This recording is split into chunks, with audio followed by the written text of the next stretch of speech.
Lors du contentieux post-électoral en 2018, Cabral Libby n'était pas au pays. Cabral Libby, il n'était pas au pays. Nous avons entendu dans les coulisses comme quoi Grégoire Ouna, le ministre du Travail et de la Sécurité sociale, lui aurait favorisé le déplacement hors du pays pour éviter tout simplement que le contentieux post-électoral, c'est-à-dire la requête du professeur Kamto, y compris des opposants sérieux qui avaient été unanimement déposés au niveau du Conseil constitutionnel pour revendiquer la victoire, ne puisse prospérer, raison pour laquelle il était porté disparu. Cabral Libby n'était pas au pays lors du contentieux. Or, c'est le même Cabral Libby qui, quelques jours avant, quelques semaines avant, appelait le peuple camerounais à sortir. Descendez dans les rues, venez sur le terrain, n'attendez même pas le contentieux post-électoral. Venez, venez, on va revendiquer. Ce sont ces peuples-là, ce sont ces Camerounais-là qui ont par la suite également, certainement, mis en application l'appel du MRC à pouvoir venir exactement revendiquer dans la rue, comme Cabral Libby le dit. Ils sont où aujourd'hui? D'autres sont à Neubel, d'autres sont en Konengi. Cabral Libby a-t-il fait une sortie, ne serait-ce que pour dire qu'il n'est pas d'accord au fait que on a arrêté les Camerounais pour les enfermer parce qu'ils revendiquaient la victoire? C'est pas Cabral Libby qui demandait aux Camerounais de sortir dans la vidéo là? Mais aujourd'hui, que dit-il? Rien. Il a réussi son coup avec le RDPC. Et une fois que son coup a réussi, après avoir dupé également professeur Kumbondo, responsable du parti Univers, il a réussi à récupérer Robert Conan et son parti PCRN, dont il a, pendant 7 ans, récupéré tous les fonds pour lui seul, en tant que député, et qui finalement s'est retrouvé en train d'être régné par le même fondateur du PCRN. Il y a lieu de se poser la question, chers militants du PCRN, lorsque vous observez Cabral Libby aujourd'hui, après avoir été reculé de l'univers, c'est-à-dire du parti Univers, par le professeur Kumbondo, compte tenu de sa mentalité, et qu'en ce moment, il est en train d'être régné par le propriétaire du PCRN, on peut se poser la question de savoir, est-ce le leader idéal dont le peuple camerounais a besoin pour l'alternance? Peuple camerounais, soyons conscients. Avant de nous jeter parfois des balles en disant comme quoi nous sommes en train de tout faire pour discréditer X ou Y, alors que cela n'est pas le cas. Nous recherchons la transparence à l'égard du fonctionnement de chaque parti politique. Parce que même Maurice Kamto, le professeur Maurice Kamto, à ce jour, il faut reconnaître que nous avons observé le fonctionnement de ce monsieur. Nous avons observé le fonctionnement de ce parti. Il est sans doute indéniable que c'est l'un des partis politiques les mieux structurés au Cameroun. En termes de fonctionnement d'un parti politique. C'est le parti politique le mieux structuré. Un parti politique dans lequel le leader veille au fonctionnement réglementaire du parti conformément à la loi. Un parti politique qui est toujours prêt à revendiquer, même si la revendication ne concerne pas directement le parti en interne. Nous avons vu la sortie du professeur Maurice Kamto pour aider Cabral Libby lors de l'annulation de son congrès précédemment. Nous avons vu le professeur Maurice Kamto sortir pour témoigner en bien de Cabral Libby. Nous avons vu le professeur Maurice Kamto faire des sorties pour demander la justice de part et d'autre, même pour des personnes n'appartenant pas au MRC. Mais hélas, en retour, vous avez les réponses en ce qui concerne Cabral Libby sur la personne de Kamto.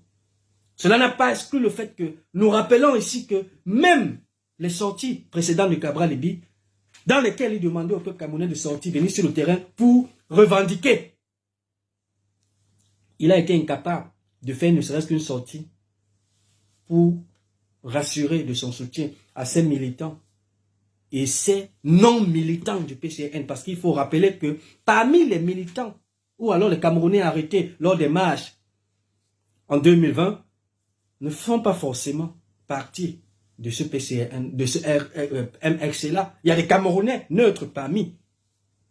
Nous avons dénombré plusieurs d'entre eux qui certainement auraient écouté aussi le leader du PCRN, afin de croire également que la victoire de 2018 avait été volée. Hélas, le Cabral Libby, en 2025, lors d'une sortie, qu'il a effectué récemment sur sa page Facebook, il a clairement déclaré que le FDPC était le principal vainqueur de l'élection de 2018 finalement. En 2018, vous avez écouté sa sortie et vous avez réécouté également l'une de ses sorties dont il a pris la peine d'écrire sur sa page en disant, en dehors de l'élection de 92, le FDPC a été le vainqueur principal de l'élection de 2018.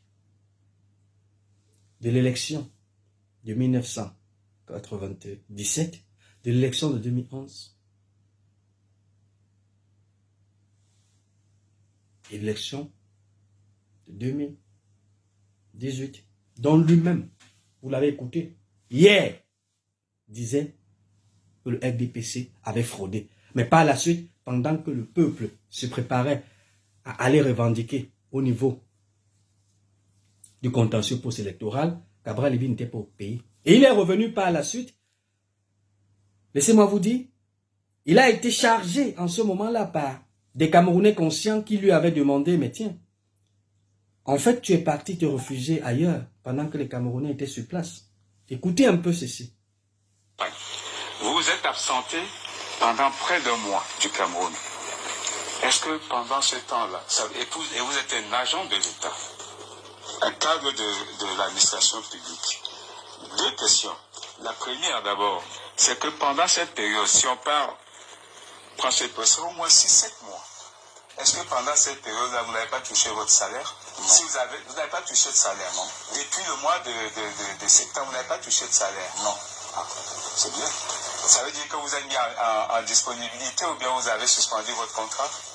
Qu'est-ce qui justifie que vous n'avez pas touché votre salaire? Parce que j'estime que je n'ai pas à le toucher parce que je n'y vais pas. Et je leur avais dit que tant que je n'ai pas le bureau, je n'y vais pas. On ne vous a pas viré votre salaire? On vire le salaire. On vire le salaire dans le compte de qui? Mais c'est dans mon compte. Ah, mais c'est dans votre compte. Et quand c'est dans votre compte, ça appartient à qui? Pourquoi est-ce que vous avez toujours des jeux de rôle? Est-ce que vous savez que le salaire... Mais s'il est viré dans votre compte, si vous devez le renvoyer au trésor, parce que le salaire est la contrepartie d'un travail fourni.